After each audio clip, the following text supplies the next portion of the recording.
You're listening to another episode of the Fredericksburg Strong podcast. This is a local forum to inform and entertain our community, discuss local news, promote small businesses, and celebrate our hometown heroes with a little dose of humor to keep you entertained. Our mission is simple: to keep Fredericksburg strong. Today's podcast is powered by Pohanka Nissan and Pohanka Hyundai of Fredericksburg. And now, here's your host, Tim Pohanka. Hello everybody, it's Tim Pohanka. It's a Fredericksburg Strong, and we are talking with Micah Ministries today. And I have Megan Cotter from Micah Ministries. Welcome. Thank you. So we've had a lot of involvement with your furniture bank, and I could not be any more impressed with your mission there. You do a lot of things in the ministry, and we'll talk about them all. But can we start there? Sure. Let's talk about what the furniture bank and what it's been able to accomplish. Sure. So Micah has an overarching mission of cultivating community and caring for neighbors. Many of the people that we work with are on the street, and our job is moving them from the street back into permanent housing and working with them to stability. But it's hard. Many years we have moved people from the street to permanent housing. And when you move somebody into a house, it's one thing to get them into a house, but if they don't have a couch to sleep on, or a couch to sit on, or a bed to sleep on, or a table to sit at, just those basic things, most people have lost everything when they become homeless, and they truly are starting over. And so the furniture bank was a seed of vision that came from this idea that it wasn't enough just to find people housing. We wanted, and lots of people often have things to give away. That when they're buying new furniture, and plenty of times people are giving away very good stuff, and they're either gonna sell it or take it to a thrift store or whatnot. And the furniture bank was a way to recapture a lot of the things that people would otherwise, in some cases even take to the dump or otherwise, and repurpose it into the homes of people that were moving off the street and into permanent housing, so that they could make their houses actually a home. It's not inexpensive to start a new home. Not at all. When I think back to college or first house, yeah. When you look at $15 to $20 for a set of silverware, or I don't know, I think I got a $99 special for plates and silver maybe at one time. Right. That's still real money. And then you look at a couch, $300-ish, or a bed, $400 with a frame. And these aren't just going to be people who are just me. A lot of this is families. There are families. Micah specifically works mainly with individuals, but the furniture bank serves the community. So we're also, when Empower House houses the domestic violence program in the community, when they move people into housing, we're providing furniture for them. When Hope House moves their families into housing, we provide furniture for them as well. So it's families, individuals. It's anybody who's moving in essentially with nothing and needs something to be able to start over. And the cool thing about the furniture bank particularly is that it's one thing many times.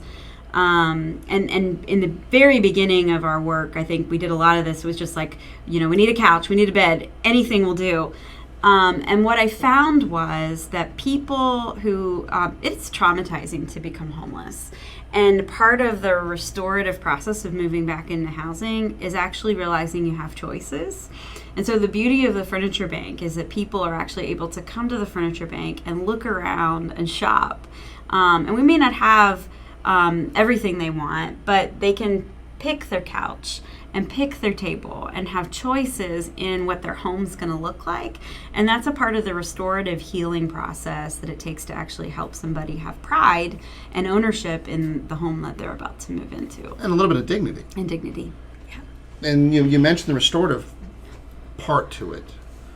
Homelessness doesn't always occur. It can occur for a lot of different reasons. It's not, whether there's some mental issues, whether it's a job loss, it's a financial loss. Finding ways to get people back to a base, to a safe zone, right, is an incredibly important part of that. you're going deeper than that. I mean, we're talking silverware, toasters, pots and pans. You, when I was there, you do have the couches, the tables, but beds. And we think about just how, at night we go to bed. Right. That's an incredibly important part to helping somebody. Right. And you've got some great donations. I guess the FBI helped out. We helped out a little bit, but when I was struck by, we gave a donation of, I think it was 35 beds, some queen and twin, whatever, and we were told that the day that we made the donation, you already had most of them accounted for. Yes. And what was striking to me about that, and where I'm going with this, is it's a bigger problem than one would think in our small town. Right. On a yearly basis, how many entities, family entities, are you able to serve? So Micah alone supports over 100 people. And again, we work primarily with individuals. But we move about 100 people into permanent housing a year. The Furniture Bank, off the top of my head, I know we helped probably close to 400 households with something out of the Furniture Bank last year.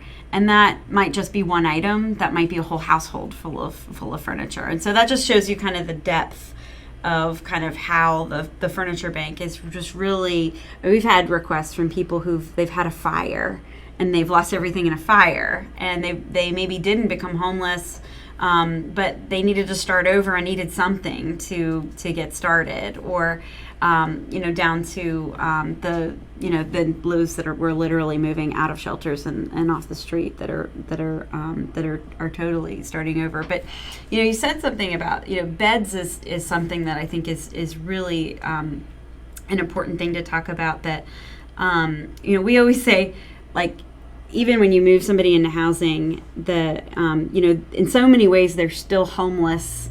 In kind of a theoretical sense, until they have a bed or a dresser.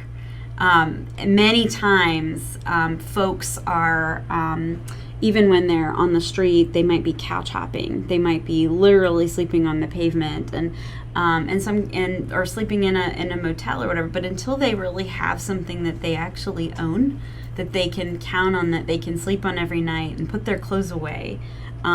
People still feel and believe intrinsically that they are homeless, and I'd be remiss if we left the topic of beds without talking about a partnership we actually, through the Furniture Bank. What I've been really proud of is it's positioned us to have partnerships with groups like Pohanka, but also Trivets and Ashley Furniture have stepped up, and we've had a similar conversation about beds. In recent months, where every new person that we move out of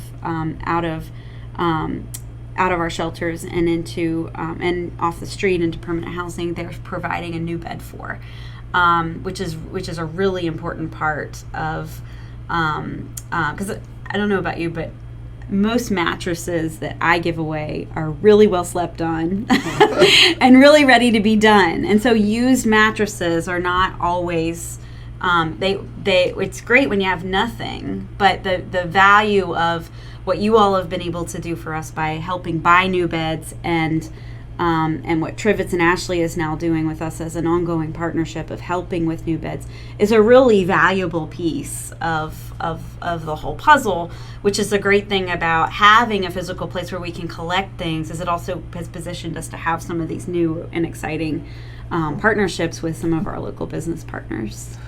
I think, I remember my son moving to California, and he called me and he goes, "Yeah, I'm going to buy a used bed."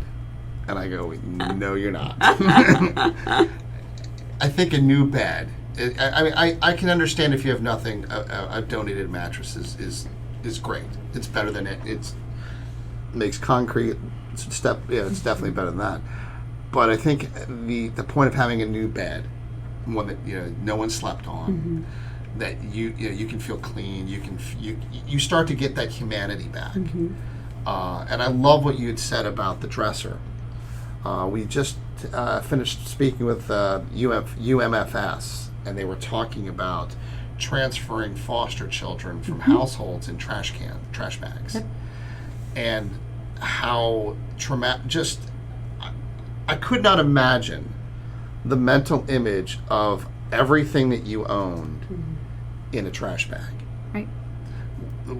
We start talking about symbolism, and we all want to dig deep on what this means or this means. I couldn't imagine trying to think that everything I owned is trash. And you start to put that in perspective, and you're trying to do that through other parts of the ministry and the other part of your outreach. So talk about some of the other things that you all are able to do. Yeah, so I want to piggyback on that image.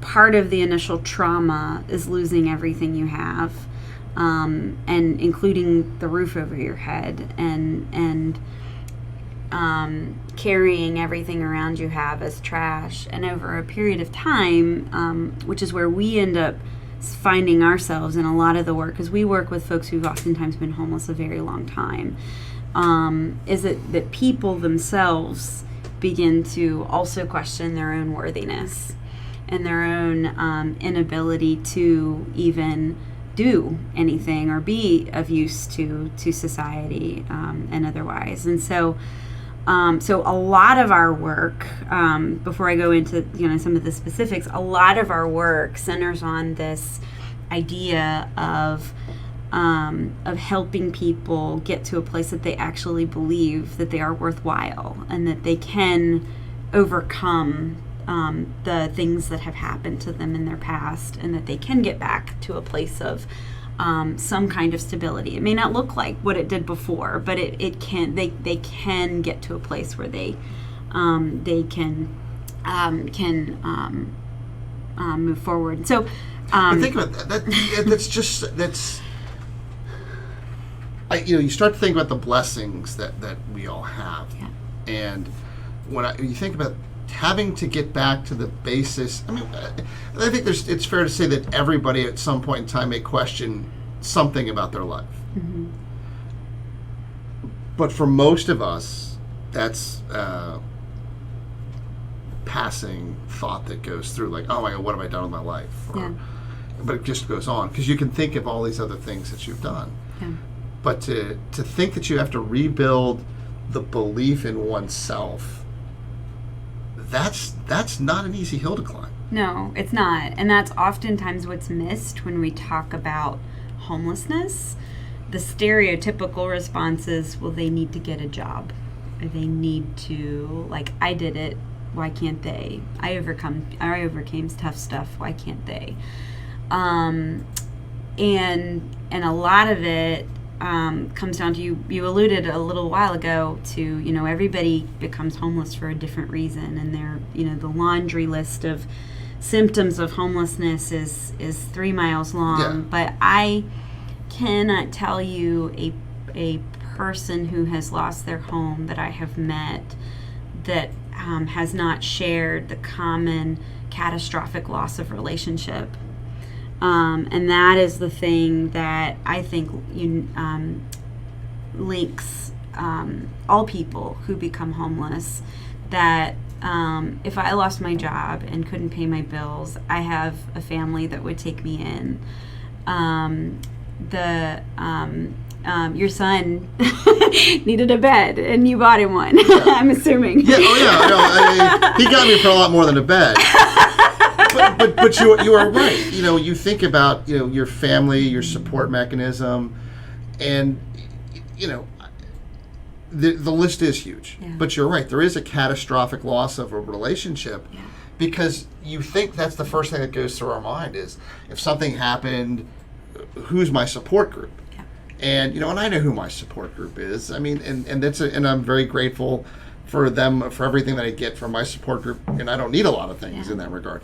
But to lose all of that interpersonal connection, because family's not there anymore, or friends, or and for whatever reason. And to your point, there's stereotypes. Well, what do they do? Yeah.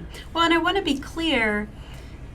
Sometimes it's that their family was not ever functional to begin with. Which makes perfectly good sense. You talked about your kids with trash bags. Those kids grow up, and those kids didn't always have the best experience in their original family or in the foster family. Those kids grow up, and then they're adults, and there's a new expectation of them that they were never trained and equipped for. Those kids become senior adults. We see a growing number of senior adults with the baby boomers becoming retired and older and whatnot. And kids don't take care of their parents the way that they used to. And senior adults that end up on fixed incomes end up on the street sometimes it is so amazing to me. You know, there are cultures in the world that senior adults are more revered. Yeah.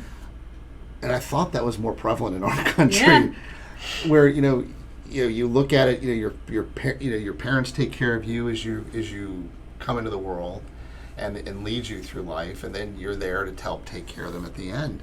We've gotten a little selfish in that regard, haven't we? Yeah. Yeah, and it's not like, even when you get to a point that you're struggling to take care of it yourself, I think everybody thinks, well, you just go to a nursing home. That's not how it works when you're poor. They're not. They run on money. That's not how it works. and it's not. And look, when I say that, I want to make sure that no one thinks that I'm being unkind. There are situations where families can't take care of a need of another family member at times. That happens. Yeah, sure. But but going back to what we were talking about, just getting back to that need of self-worth. Right. In your ministry, in your outreach programs, do that. Mm-hmm. So I'll let you go back to talking about it. I'm sorry for and before we leave that, it in fairness, people who become homeless often don't necessarily make it easy for their families to care for them. So I never want to. No. Look, there are some families that have tried quite a bit. It takes two to tango. It does take two to tango. But there is the element that sometimes people's families are really never there for them, or can't be there for them, for sometimes valid reasons. So and to tag on that fairness. It's fair to say that if someone's reaching out to you, they've taken the first step. Sure. It's not. I think it would be very difficult to just walk up to somebody, pushing a shopping cart and go, "Hey, we want to give you a bed, furniture, and a house. Are you ready to go for that?" Yeah. That's another trauma. Yeah. In and of itself, I think they have to want to have that transition. Yeah. Or you're in, again, I can imagine the fear and what would go through their minds in that regard. So, that's a good way to kind of even begin to talk about some of the work that we do.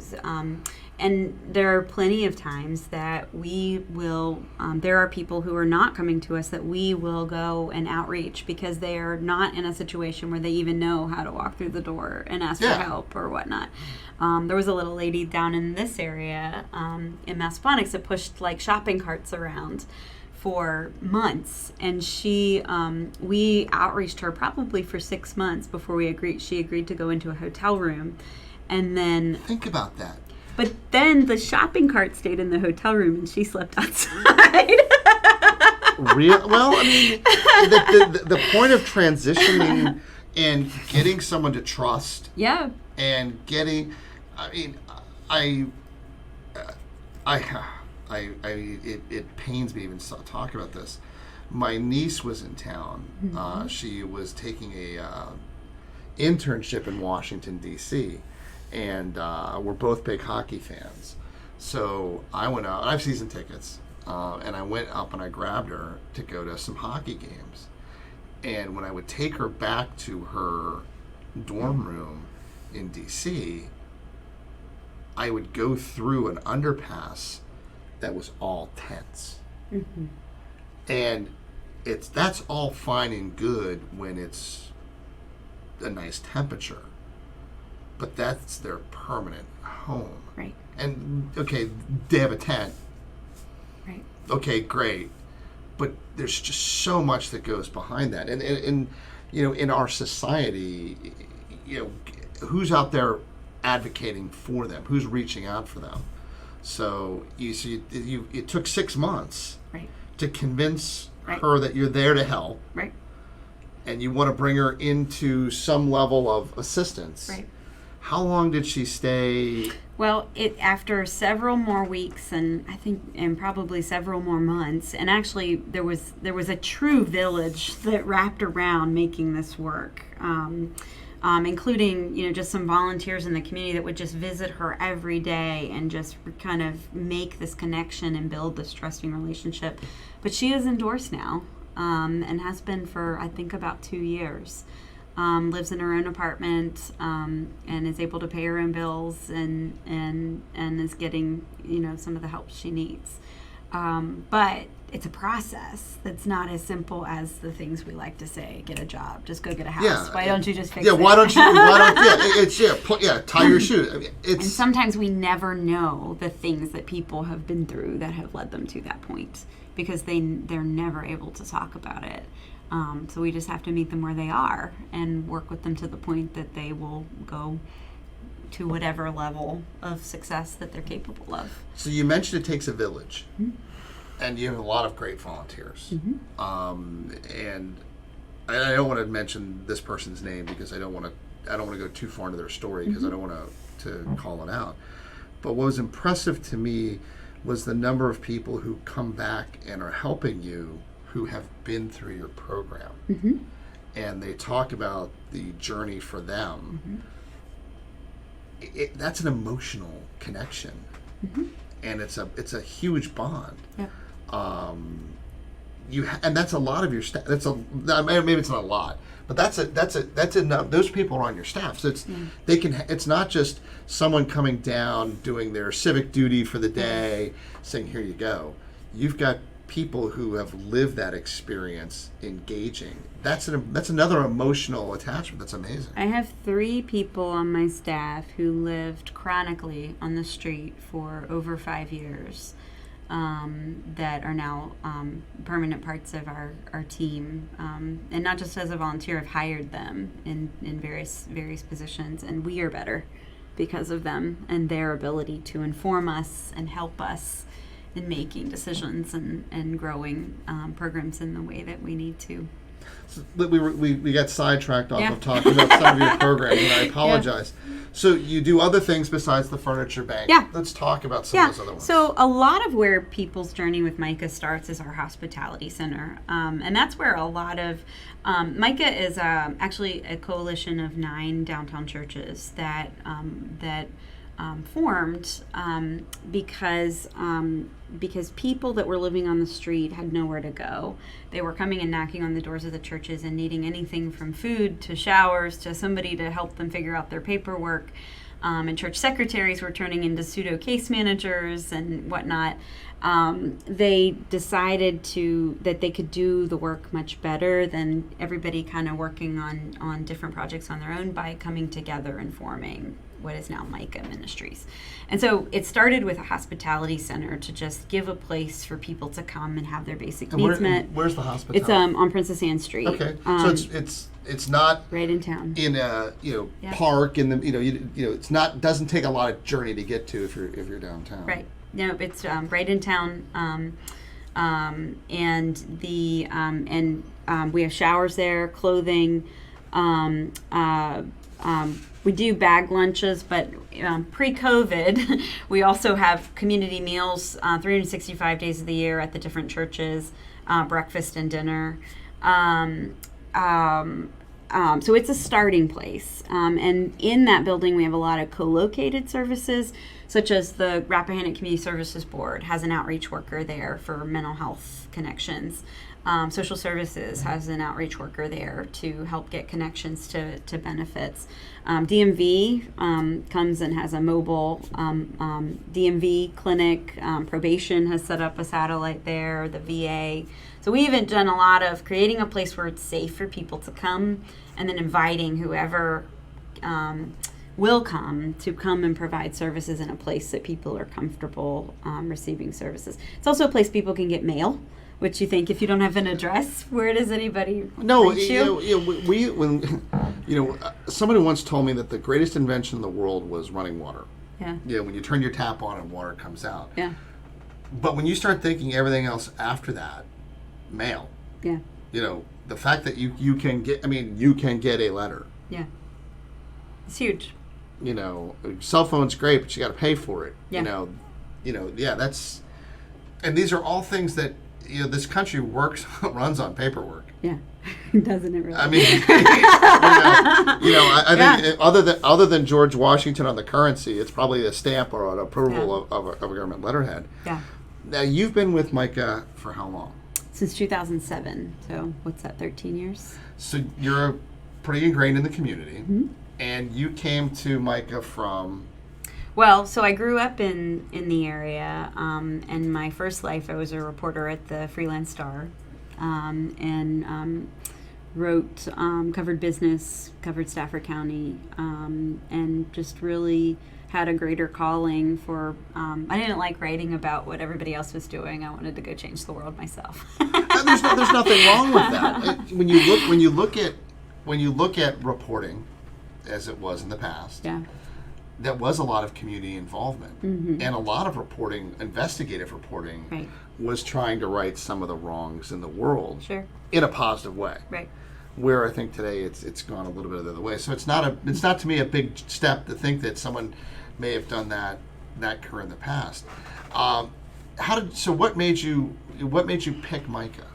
Well, so I have a very strong faith connection. I was in a phase of my life I was looking for where I was going to make a difference, and I looked at everything from graduate school to one of those programs you go away and do mission work for a year and whatnot, and I actually went to visit that program and got off the metro, and my mom said to me, Megan, you can do this in Fredericksburg. And I came home, and I had been talking and helped. Micah was just getting started at that point by the churches, and came home and poured my heart out in an email to one of the pastors of one of the churches.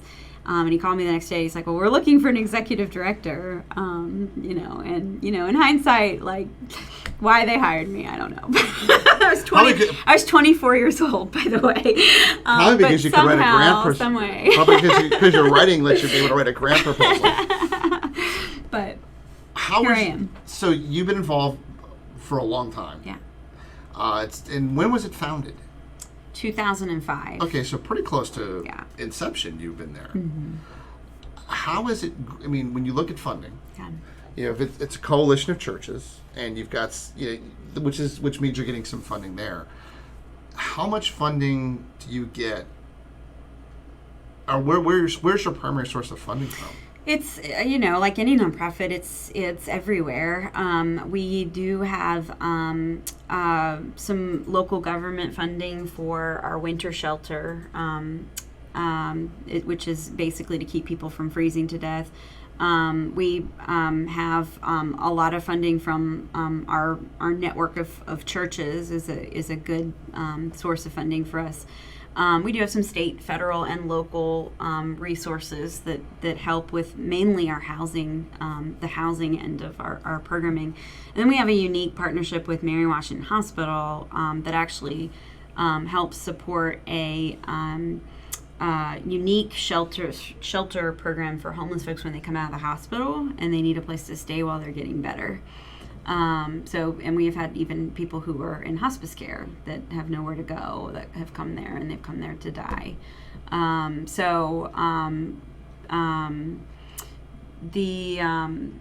otherwise it's, the usual, fundraising, begging, borrowing, not so much stealing. I want to make sure that we get this out there. So if somebody wants to be involved and wants to donate, website... Yeah, so our website is dolovewalk.net, which that's easy to remember. It's the verbs in Micah 6:8, which is what our values come from. Now, as you progress, what are some of the long-term goals that you have for the ministry, or for the outreach program? So what's really interesting is when Micah first started, we were very much a basic needs organization, and by meeting basic needs and having relationships with people, everything we do has emerged out of learning what is needed in those relationships to help people reach greater levels of holistic stability in their life. And when I reflect on where we are now as opposed to where we were then, the things that I point to that really carve out where we are now and our future really have to do with really just helping people to really transform their lives in really effective ways. Two of the things we're focused very heavily on right now is housing and employment. Our housing program, the Furniture Bank actually emerged out of the housing program, which is a program where we will move people. We use a model called Housing First, and we move people into permanent housing and provide support services for. It can be a few months if that's what's needed to get them to a place they can manage it on their own. In some cases, it can be much more long term. And so the housing program is a key part of where we put a lot of our energy and support. And what's really unique about right now is because of COVID, some of the emergency management resources that have come available have actually allowed us to move just about everybody we know that's on the street into hotels.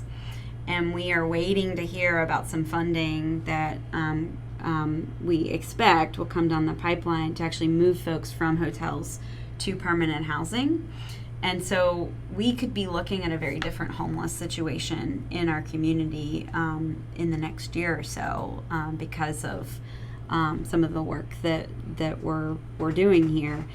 And the key thing is, so I've got 70 or so people in hotels right now that would otherwise be on the street. If I have to house those people in the next 6 months, I've got to be able to find the housing stock. And so one of the things we're really trying to get the word out about is finding landlords that are willing to rent to people who may have some different background issues, may not have the best credit, but the one thing I can offer to offset that is that they get us. They get us as case managers, they get the financial assistance that goes with it to help make that kind of arrangement work. So when you start to look at affordable housing, yeah. And we could go on for hours about things like this. Mm-hmm. But when you're looking at affordable housing and you're looking at where these are, because there's another side to this. Okay, great, you found me an apartment. The apartment's in 10 miles this way. My job's 10 miles this way, and now I have to get there to do that. Right. And you have to look at transportation. And they probably don't have a car. They probably don't have a car. Uber is expensive. Yeah. The Fred doesn't go all these places. You have to look at all of those things when you're trying to find housing for people. Right. That is a daunting task. Yeah. I mean, and again, I'm not trying to. I hope the reason why I say it that way, it's really easy for someone to sit there and say, "Well, just give them a house," or "Okay, great, this is where they can live." They still have to get. There's a lot of logistics that go into it, and that's where or they go to the grocery store. That's where the case management a lot of times comes into play, is trying to help them problem solve those issues, even if they end up in a place where there's not some of the transportation that goes with it. But I mean, affordable housing in this area, like we could do a whole other conversation on that. But in a nutshell, I mean, Fredericksburg falls into the Washington D.C. Metro fair market rent bracket. And so what that means is that affordable, if you're lucky, is like $1,100 for a studio.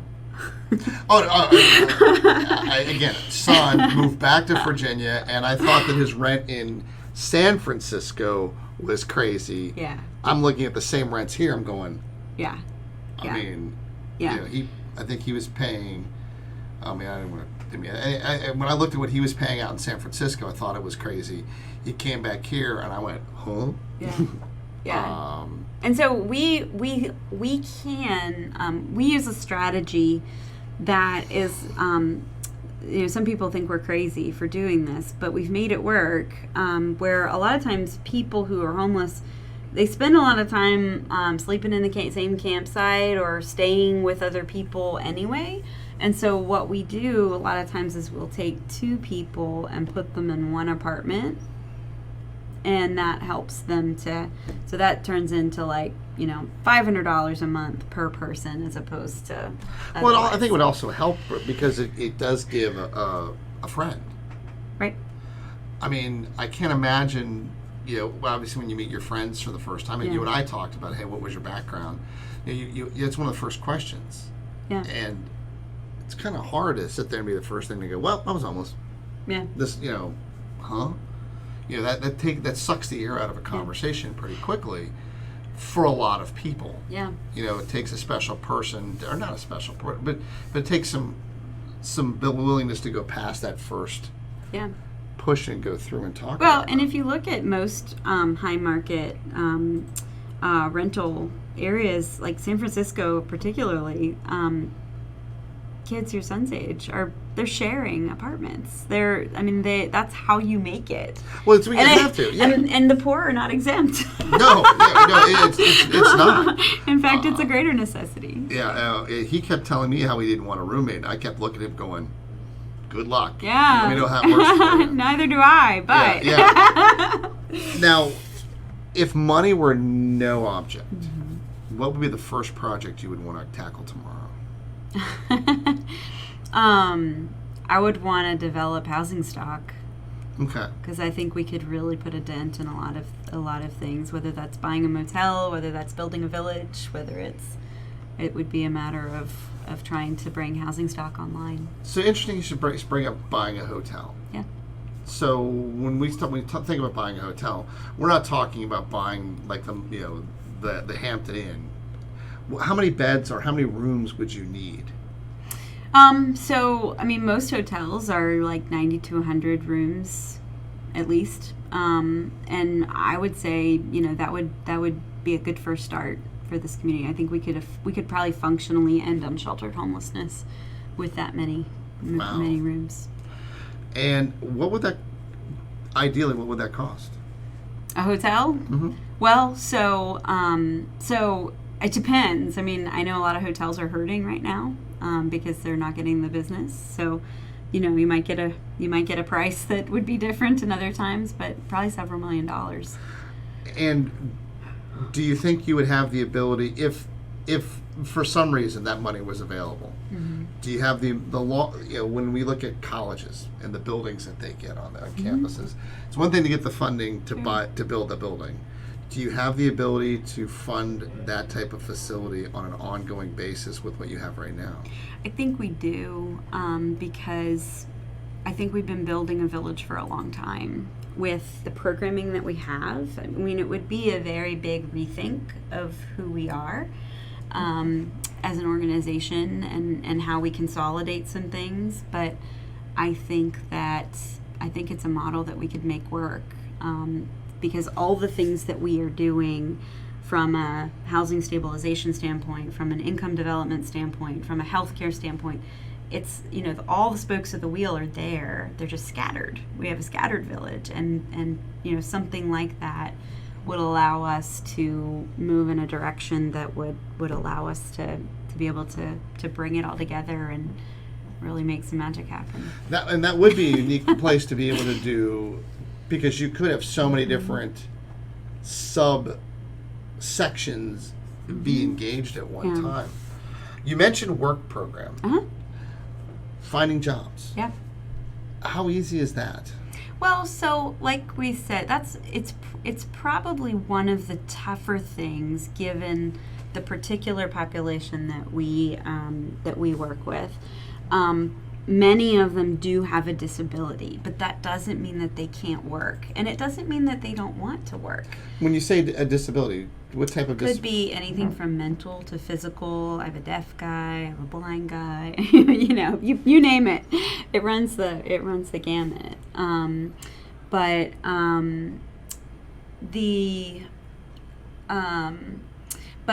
one of the things that I learned a long time ago that the greatest insult you can give to somebody who has nothing is to act like they have nothing to give, because they have nothing of monetary value to give you. And many of them very much want to have a purpose, want to be of value, want to at least volunteer. But there's so many things that have happened to them, or that reasons they have to believe that they can't do anything. And we go back to kind of our conversation about being worthwhile. The part of the process of helping somebody get back into employment is helping them to understand that they can and are capable, and at least we think they can, and we're going to journey with them until they actually succeed in that. And so what we do in order to accomplish that is we have a 3-part process where folks that come into our income development program, they start off by volunteering, and they volunteer many times at the Furniture Bank, at our day center, helping clean houses of some of our folks that are in housing that aren't able to clean for themselves, do some things like that. And based on how well they do with employment-like expectations, like showing up, following directions, handling conflict appropriately, all the things that I'm sure you as an employer have to deal with on a daily basis, then we'll bridge them to a permanent, to a transitional work site. So one of the other things that we are in the process of developing is a network of employers who are willing to be transitional work sites. And what that means is being a site where we actually will pay the person minimum wage to work for an employer for a period of 30 to 60 days, for an employer to try out a person before they hire them. And so what that does is it builds on the success of the initial part of the program, and gives the employee an opportunity to develop their confidence and skills, and it helps an employer who might be a little bit skittish about some barriers and even hiring from the homeless community an opportunity to kind of experiment with what that might look like. And the goal is, of course, is that if it works out, then an employer hires that person at the end of that time. I hate to funnel this down.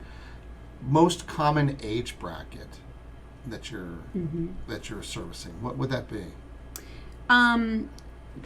Although there is a growing age bracket in the 18 to 24-year-olds and the 65 plus, most people are your middle-aged 40, 50-year-olds. Okay. Yeah. Mainly men? Mainly women? Mainly men. It's about 60-40. How much of it is how many have prior military service? About 13%. So it's an amazing statistic when you think about. For this area, yeah. Yeah.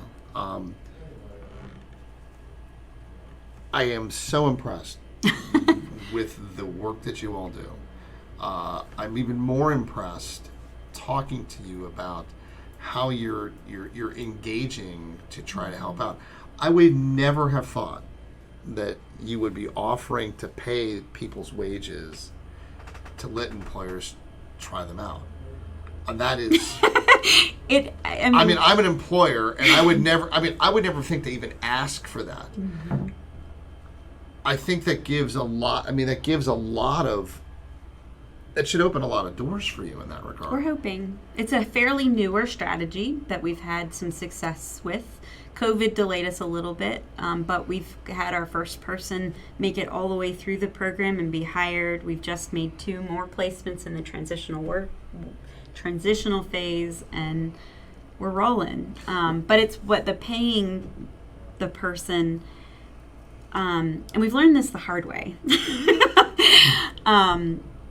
And we've tried transitional work without paying people, but the dignity and the value that it gives to somebody to actually pick up their first paycheck. Oh, that's incredibly huge. Absolutely incredible. And on the employer side, it's what we have to do to get people to take a chance on people. I would love to tell you that I would have no problem doing that. Mm-hmm. When we start to look at my industry, Mm-hmm. and it's a service-based industry, so you're always going to be worried about how this person interacts with other people. I can understand that fear. Mm-hmm. But as we've been speaking, I'm sitting here, my mind is rolling about things that may be opportunities, and we could talk about those a little bit more off camera. But we're getting close to the hour that sitting here, which seems like it hasn't been that long. We have so much more to talk about. and we do, and I have no problem bringing you back in and talking about additional efforts and things that are going on. What would be the one thing that we haven't talked about that you really would like to get out? Oh gosh.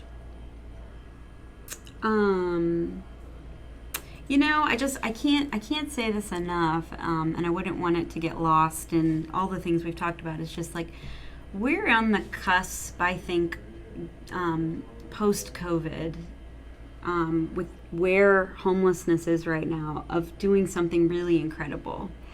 And I don't know that the community fully understands, one, that most people who otherwise would be on the street are not on the street right now. They're in temporary, or they're in a temporary arrangement, mainly in hotels. But that we have an opportunity to not go backwards and to never have homelessness look like it once did in our community again. And what that means in the grander scheme goes far beyond how much I care about people. For 3 months, our police department in the city of Fredericksburg has reported that they have had no interactions with people living on the street. I get a report every month, and there's usually 10 to 20 of arrests, interactions with. You think about the amount of resources our community is putting into that. I know that people that have been living in these stable temporary arrangements who many times were in such a state of defeat and worthlessness that they were drinking themselves even silly, that are now starting to say, I don't need to drink like that. I would like to try to get work. I've seen women who've survived on the street and lived with, and in order to survive on the street, have attached themselves to an abusive partner, that after a few weeks in the same room with that person have said, can I get a room and not with him? And being able to make those choices, the things that people are able to accomplish with stability. If we can pull this off as a community, we're going to be better for it, all of us. Well, and the thing that I'm taking away from this is it's not costing a lot of money, per se. In the grand scheme of things, sure. In the grand scheme of things, it's not, we haven't altered our city makeup. We haven't had this great upheaval about, oh my God, we're San Francisco and we're providing this, we're providing this. We're not talking about covering the symptoms of homelessness. We're trying to solve the problem of homelessness. And I think that's a much different approach than what we hear normally is, oh, we're going to help them with their drug problem. We're going to provide free needles, or we're going to do this, or we're going to do this. You're not moving them to dignity. You're just making yourself feel better with those in those regards. So I think that's an incredibly different mission than what I think as a community or as a country we've heard in the past. And I think that's a huge distinction. So, Megan, thank you so much for joining us. Thank you. This was fun. And we will definitely have you back to talk more about this because, it's just very impressive. Yeah. So good. Thank you. Thank you. Thank you for joining us here in Fredericksburg Strong. We'll see you at the table next time. Thanks for listening to the Fredericksburg Strong podcast. Be sure to visit fredericksburgstrong.com to join the conversation, access the show notes, and discover our fantastic bonus content, as well as submit a request for you or your organization to appear on one of our future episodes. See you next time with another exciting episode of Fredericksburg Strong.